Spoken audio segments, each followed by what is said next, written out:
Zo'r taklif beraymi? Bering. Bilim olib soting. Yo'q. Nega? O'zingizni tanishtiring.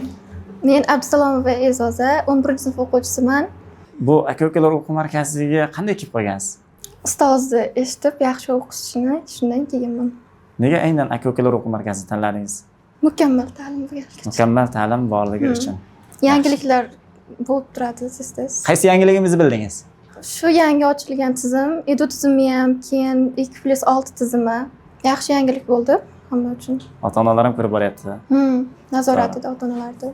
Kim bo'lmoqchisiz kelajakda? Men bo'laman. Tadbirkor bo'lasiz. Qanaqa tadbirkor? Ona tili adabiyoti zo'r bo'lgan tadbirkor bo'lasizmi? Yo'q. Ha, zarari bor mana.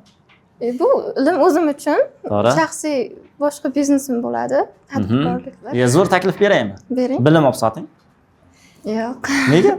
Unaqangilar ko'p do'stos. Ko'p, to'g'ri ko'p. Lekin yo'q-da. Eng zo'r tadbirkorlik, eng zo'r naf foyda keltiradigan tadbirkorlik, ya'ni sarmoya tiksangiz, bu bilim olib sotish. Nega?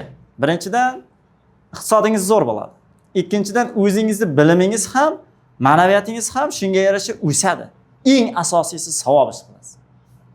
Ko'ryapsizmi? Har kim ham bu ishni qila olmaydi. Sizga ham ota-onangizga rahmat. Mana shunday ilm olishda sizga sharoit qilib bergani uchun. Kelajakda shu ota-onangizni orzu qilgan boya qilishdimku. Ana shunday bo'lingizlar. Xudo shu yo'lda sizlarga kuch-quvvat bersin.